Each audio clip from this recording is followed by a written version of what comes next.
18 अक्टूबर 2007 की सुबह की तेज रोशनी में पाकिस्तान का कराची शहर एक नई उम्मीद की रोशनी में जगमगा रहा था। सड़कें बैनरों और झंडों से सजी हुई थी, हवा नए उत्साह और जोश से भरी हुई थी। और इसका कारण था पाकिस्तान की करिश्माई पूर्व प्रधानमंत्री बेनजीर भुट्टो आखिरकार 8 साल के आत्मनिर्वासन के बाद अपनी मातृभूमि लौट रही थी।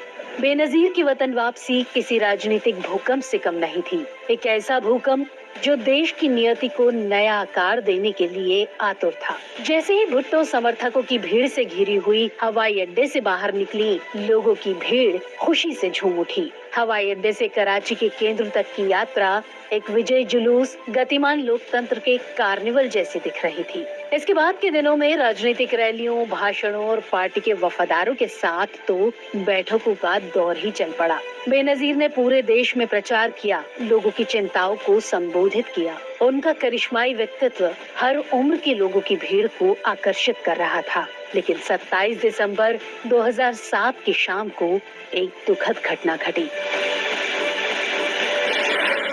इस दिन रावलपिंडी शहर का ऐतिहासिक लियाकत बाग बेनजीर के समर्थकों की भीड़ से खचाखच भरा हुआ था। यहाँ लगभग 10,000 लोगों के सामने बेनजीर ने करीब आधे घंटे तक भाषण दिया। उनके शब्द लोकतंत्र, सामाजिक न्याय और पाकिस्तान के उज्जवल भविष्य के वादों से गूंज उठे। और जैसे ही उन्होंने अपना भाषण खत्म किया, हवा में आशा की नई लहर दौड़ गई।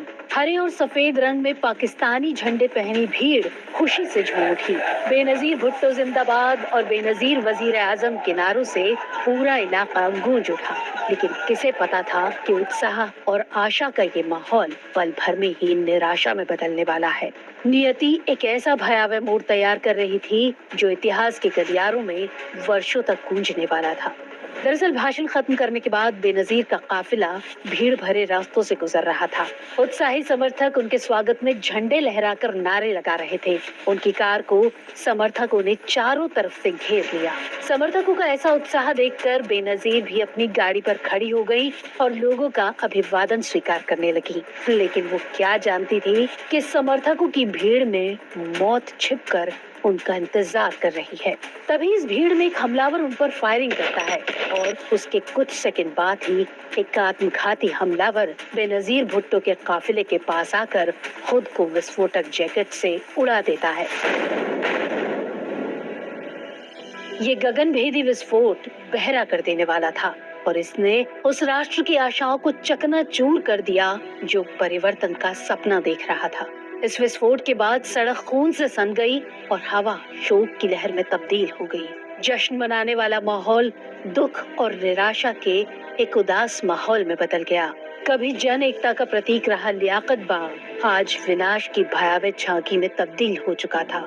घायलों और सदमे में डूबे लोगों की चीख पुकार के साथ धुआं आसमान में फैल गया। हताहतों की संख्या में एक बेनजीर भी थी जो बेजान पड़ी हुई थी। अब बेनजीर की हत्या की खबर जंगल की आग की तरह फैल चुकी थी और पूरा पाकिस्तान शोक में डूब गया। अंतर्राष्ट्रीय समुदाय ने इस आतंकवादी हमले की निंदा की और गहन जांच की मांग की। अब बेनजीर की मृत्यु के बाद पाकिस्तान राजनीतिक उथल पुथल के भंवर में फंस गया। देश के भीतर विभिन्न गुटों पर उंगलियां उठने के साथ आरोप और साजिश के कयास लगाए जाने लगे। सरकार ने आपातकाल की घोषणा कर दी और जिससे अशांति की आग और भड़क गई। विरोध प्रदर्शन शुरू हो गए और नागरिक अपने नेता की मृत्यु पर शोक व्यक्त करते हुए न्याय की मांग करने लगे। अंततः बेनजीर की मृत्यु ने लाखों लोगों के दिलों में एक खालीपन छोड़ दिया और राष्ट्र को उनकी असामयिक मृत्यु के प्रभावों से उबरने के लिए संघर्ष करना पड़ा। हालांकि आगे चलकर बेनजीर की विरासत जीवित रही जो यथास्थिति को चुनौती देने का साहस करने वालों के लिए एक नजीर बन गई। उनका जीवन और मृत्यु पाकिस्तान में लोकतंत्र के लिए चल रहे संघर्ष का प्रतीक बन गया और जिसने आने वाले वर्षों में पाकिस्तान के राजनीतिक परिदृश्य पर गहरा प्रभाव डाला। तो व्यूअर्स, आज की कहानी में यहीं तक। सुनिए अगली कहानी, तब तक के लिए अलविदा।